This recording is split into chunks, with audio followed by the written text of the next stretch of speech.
In the early years of criminal profiling, male serial killers like Ted Bundy provided a clear, reliable archetype. These offenders typically targeted strangers, seeking power and control through hands-on methods like strangulation or stabbing. For decades, criminologists relied on this strict divide.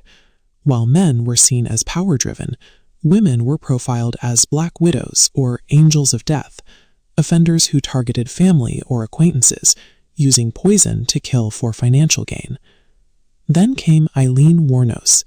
Between 1989 and 1990, she murdered 7 men in Florida, breaking every rule of the established female profile.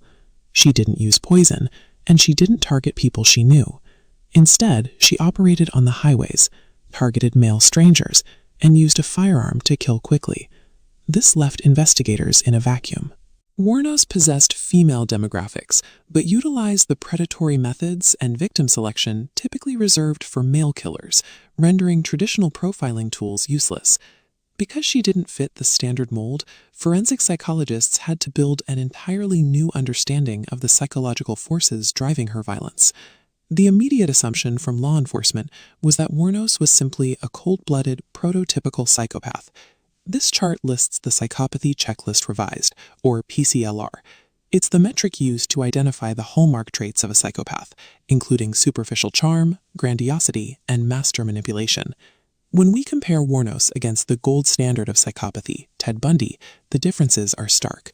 Bundy was highly charismatic and arrogant.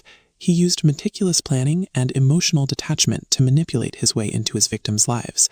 Wuornos, however, showed very little social manipulation. Her killings weren't calculated or detached. They were messy, impulsive, and characterized by extreme emotional volatility. She didn't meet the criteria for a prototypical psychopath. Her violence wasn't a hunt for power. It was a reaction to a very different psychological trigger. Deeper evaluation revealed the actual diagnosis, a combination of borderline personality disorder and post-traumatic stress disorder. These conditions were rooted in her childhood. Wuornos survived extensively documented sexual abuse, physical neglect, and chronic homelessness, factors that left her in a permanent state of survival. Years of constant danger reshaped her brain's fear response, leaving her in a state of permanent hypervigilance. This hypervigilance caused her to perceive even non-immediate threats as deadly. In her mind, she wasn't murdering.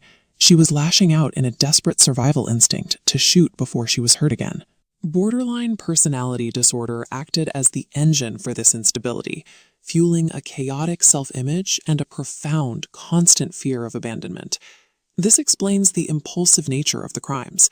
These weren't premeditated murders. They were spur-of-the-moment bursts of rage, triggered by an unstable mind that lived in a state of perceived perpetual attack.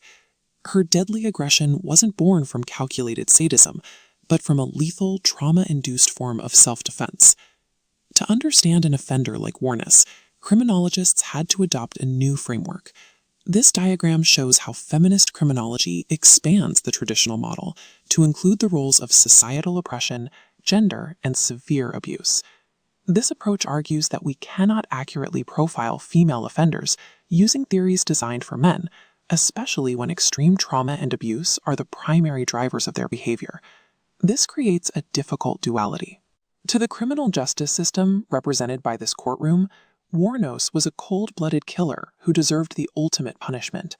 But to psychologists, she was a woman defined by abuse, lashing out at a world she believed was constantly trying to destroy her. It is important to remember that this profile is an explanation of her violence, not a justification for it. Wuornos's case proves that forensic psychology cannot be a one-size-fits-all science.